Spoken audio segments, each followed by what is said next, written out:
Support comes from the City of Tucson and Tucson Water Department, encouraging Tucsonans to be responsible Sonoran Desert dwellers. Learn more about Tucson's water-smart traditions and efforts to keep Tucson sustainable at TucsonWaterRunsDeep.org. The following is an AZPM original production.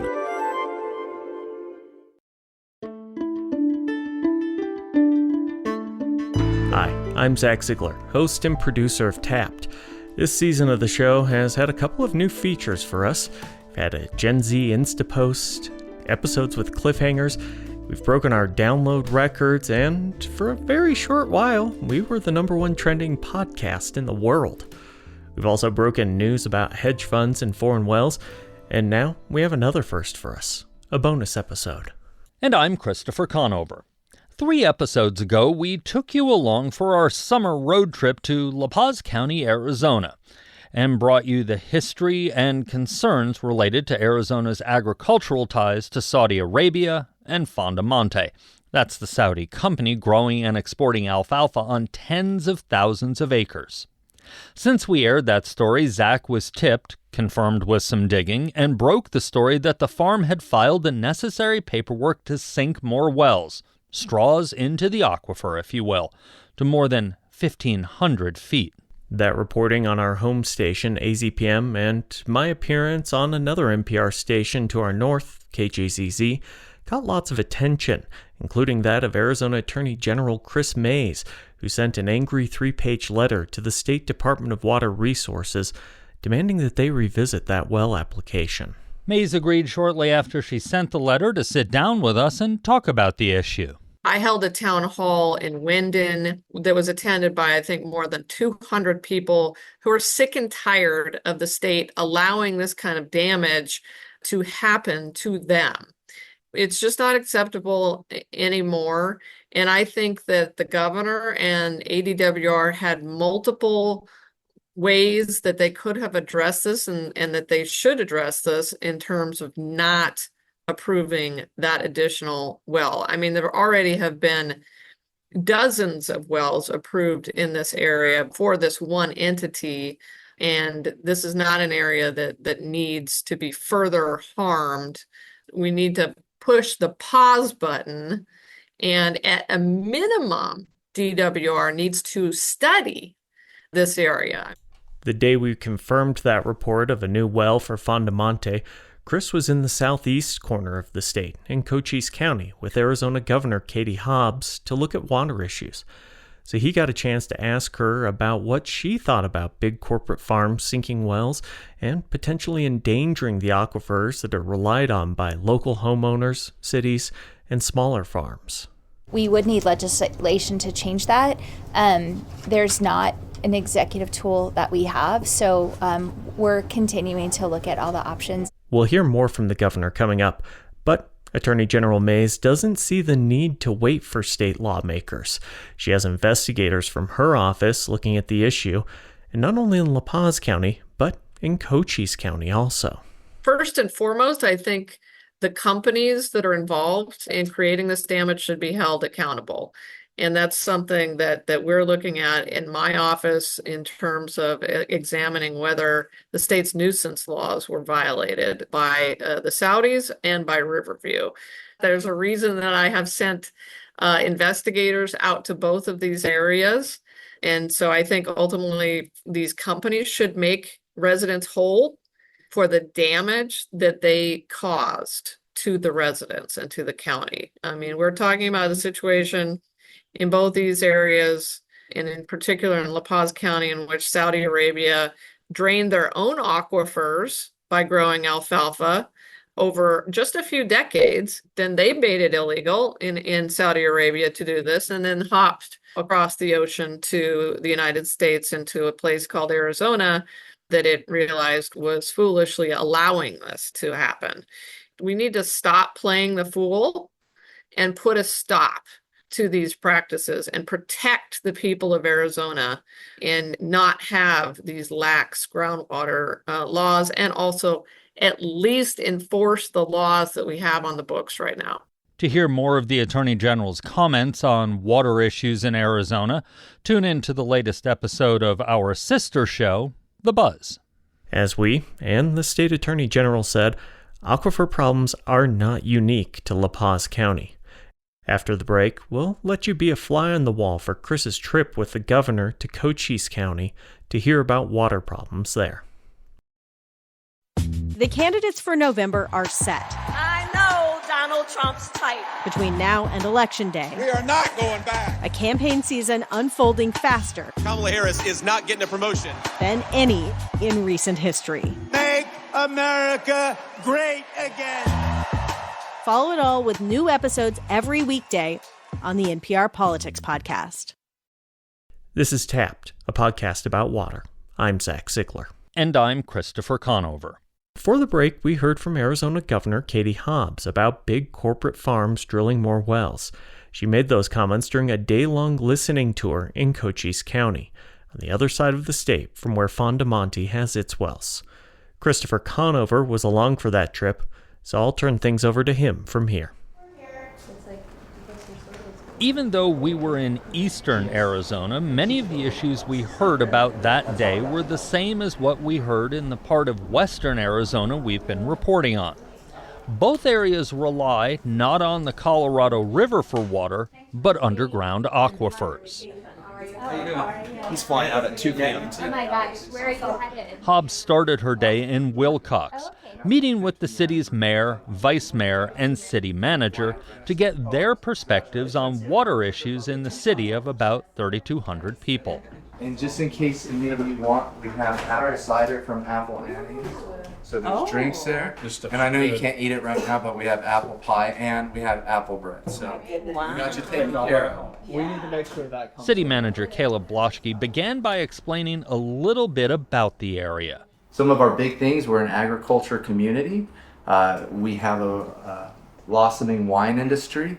I want to thank you for that as well. Through AOT, we've been able to get almost $500,000 in grants, and so we've improved signage, but the wine industry has really revitalized Wilcox, and it's been huge for us.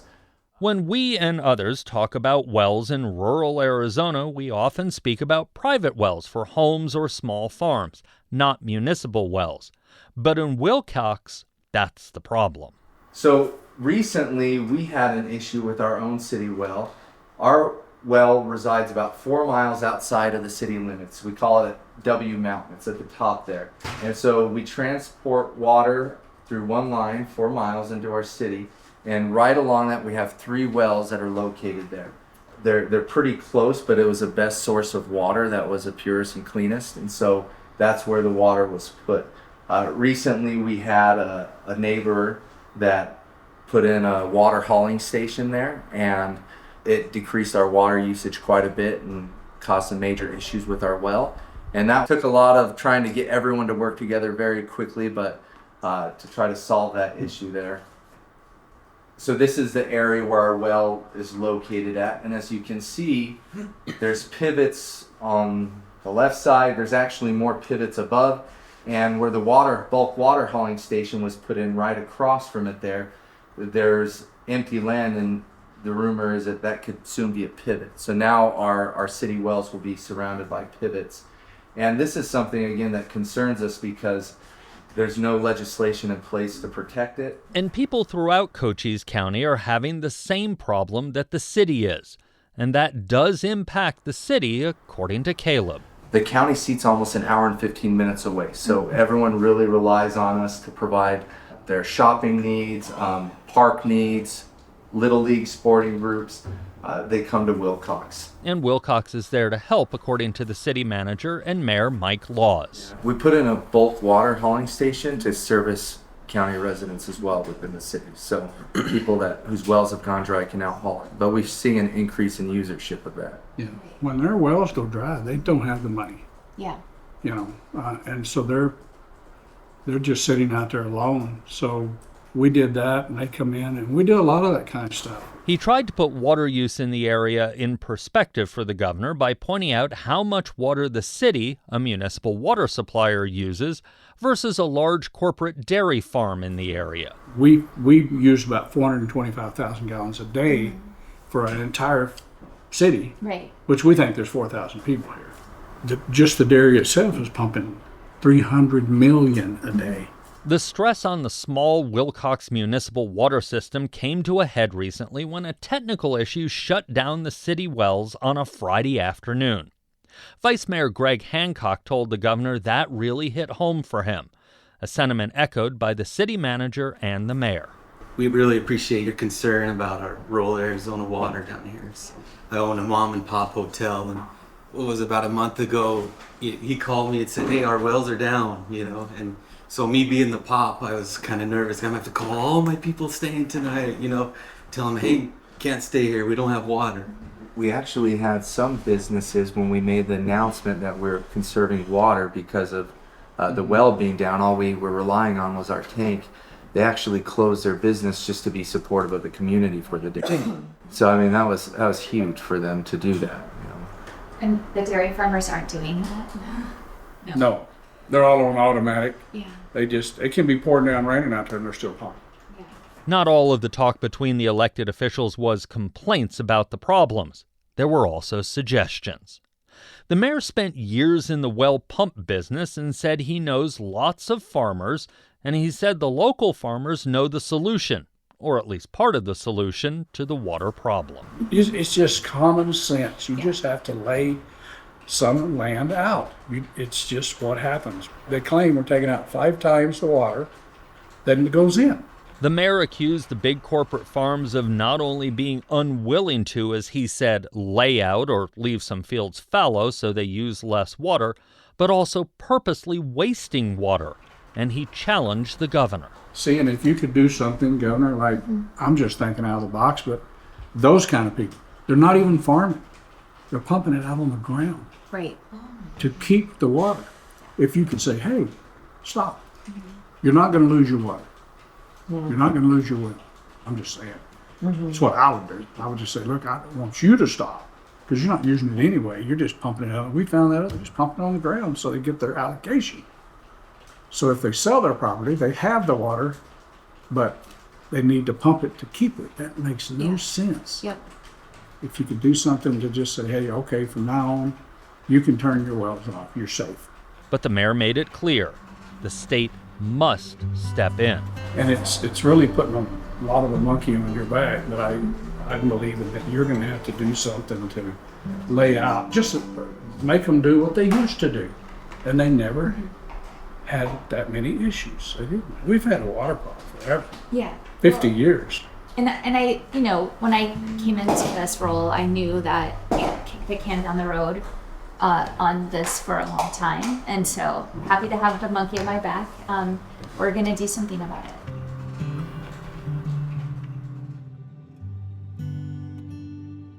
Governor Hobbs' trip to Cochise County did not end with meeting local elected officials. Our next stop was miles to the south to meet Arizona Department of Water Resources principal hydrogeologist Brian Conway to talk about earth fissures and how they're tied to wells going dry. This is all caused by groundwater withdrawal. We're pumping out way too much groundwater, and it's been going on for more than 50 years. Yeah.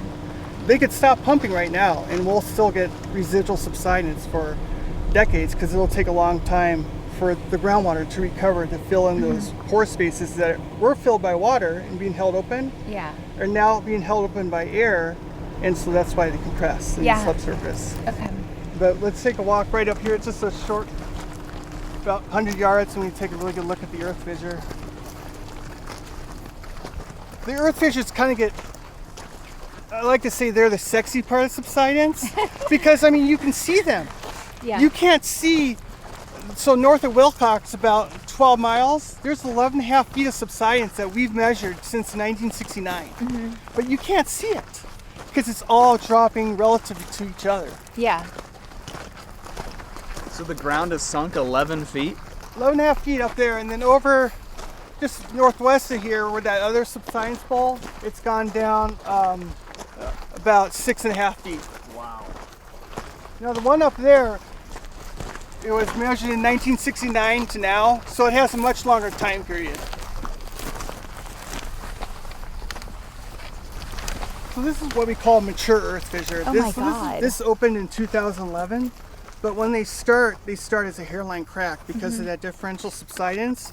And you get tension in the subsurface, and that's what causes this crack. And so it's a hairline crack, hundreds of feet down. But over time, you get rain that comes off the mountains right here, and it starts to infiltrate that hairline crack, and it starts eroding the subsurface, and the underlying material finally cave in. And then you'll have a large rain event, and it'll just rip this open like this. The fissure we were looking at is impressive, but it's nestled in an area surrounded by dozens and dozens of pivot irrigated fields, so not really bothering anyone. Conway told us that's often not the case. Northwest of here at Dragoon and Cochise Stronghold Road, where there's a subsidence bowl, there's a couple earth fissures there. It's busted open the gas pipeline there. Wild. Yeah. Yeah, so this is one of the consequences of excessive groundwater pumping. Subsidence and earth fissures make it come back up and fill those pore spaces, but once those pore spaces have collapsed for the most part, there's called inelastic and elastic subsidence. Elastic, you get seasonal subsidence where it's going up and down depending on how much is pumping. We see that. We see seasonal subsidence and uplift, but it's still becoming inelastic where you're taking those pore spaces and they're compressed. So think of like a piggy bank, but instead of coins in there, you have water. So we're crushing that piggy bank. You're basically smashing it. The piggy bank is gone for storing that groundwater. You're losing groundwater storage space.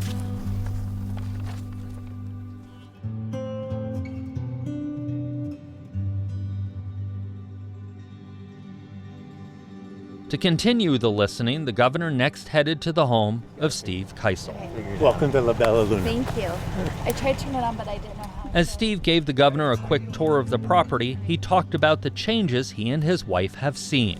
The well was drilled before we bought, and by the previous owner who did not develop the land. It was in good shape. My father was a hydrologist, so I was very aware of water issues in Arizona. He would lecture us all the time. Anyway, so when we got down here, we made sure the water situation was doing well. In 1998, things were pretty close to a balance here. In 1993, when this well was drilled, they hit water at 230 feet, which was pretty common for this area at that time.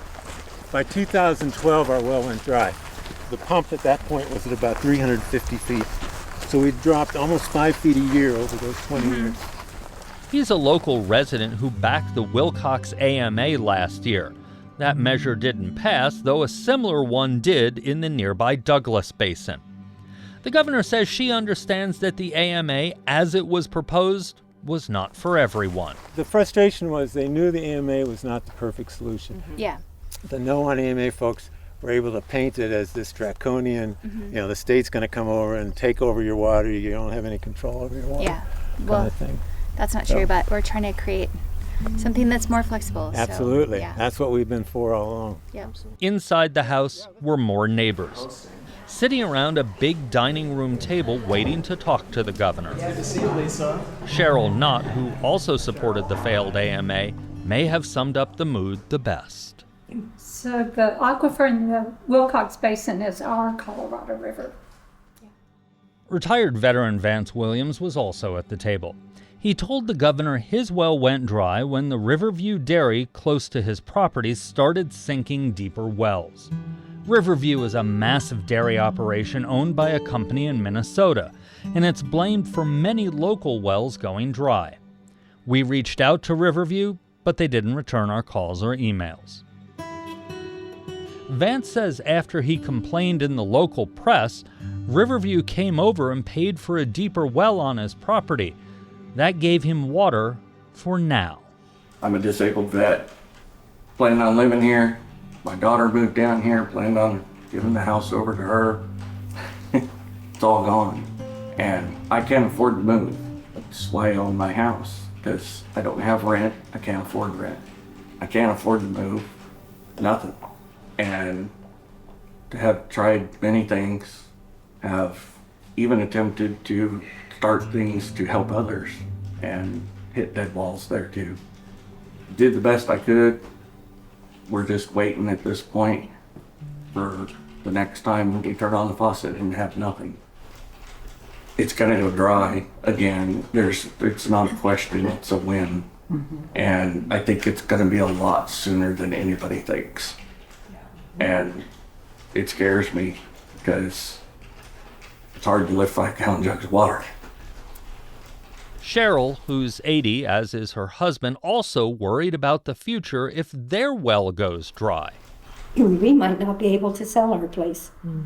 And I always wonder, then what do we do? Sitting on the other side of the table was Sharon Hill. She told the governor that her children bought their first home, but their water and therefore financial future is also cloudy at best due to the dropping wells. They have a 30-year mortgage. Their water will not last 30 to the end of their mortgage. They have children in elementary school. They can't go anywhere. Their jobs are here. Are they going to be able to sell that home? Also sitting at the table were Rona McMillan and Mark Jorvie. They own Zarpara Vineyard. Along with the others, they had questions for the governor. What can you do? What can you do? Well, I'm committed to trying to find a path forward for legislation. And the usual suspects have dragged their feet. They dragged their feet during the legislative session to get to the point where it was a last minute push to get this bill through without making changes that we were clear needed to be made. They're doing the same thing during this interim period in terms of getting us language that we can look at. And I understand the urgency. After today, I understand it even more.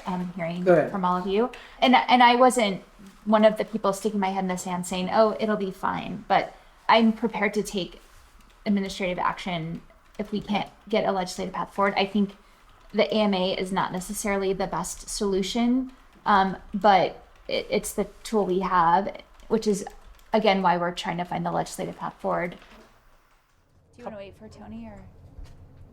Outside the House, the governor told us there's no quick answer. Water laws are extremely complicated, and I think we're looking at every administrative tool that we have. The AMA is the biggest one, and you heard some of the reasons that the AMA isn't the best option for this area, which is why the legislative path is really critical, because the tool we're looking to create offers flexibility. It treats different basins differently, gives them the tools that they need to manage the water. It's why we're committed to continuing down that path, and we'll continue to look for other options, but unfortunately I think there's not a lot, and legislation's the best option we have, which is why folks that are opposed to changes continue to block that kind of legislation. So, Governor, we've heard a couple of times today, even at this table, people saying, my well was fine until big corporate farm. We heard this during Fondamonte in La Paz County. More wells, Fondamonte, new wells, Riverview doing new wells. Is there anything the state can do, legislative, executively, or otherwise, to say, hey, no more really deep wells, we don't care how much money you have? Yeah, and that's what you brought up is exactly why an AMA is not going to change the amount of water that they can pump if they're already pumping it now. And so we would need legislation to change that. There's not an executive tool that we have. So we're continuing to look at all the options, and I've got great staff working on it. And it's why we created the Water Policy Council, so that we have a lot of voices at the table to come up with the options that work best for everyone. Sounds like private land. At this point, there's nothing we can do. Private land, you do what you want. When we pressed the governor when she would act if the legislature doesn't, she couldn't give a timetable. So, Chris, after a day in Cochise County with the governor, can we say anything about what's next? No, we really can't. The legislature is on the campaign trail right now. Ballots go out in less than a month, and they're not scheduled to come back into session until January. That seems to be part of the frustration we heard from the Attorney General at the beginning of this episode, since she believes the governor and the head of the Department of Water Resources, who reports to the governor, can act now. Tapped is a production of AZPM News. This episode was reported by Christopher Conover, and it was edited and mixed by me, Zach Ziegler. Our theme music is by Michael Greenwald. Go to the podcast section of azpm.org for pictures and more. We'll be back next week as we head south of the border. Thanks for listening.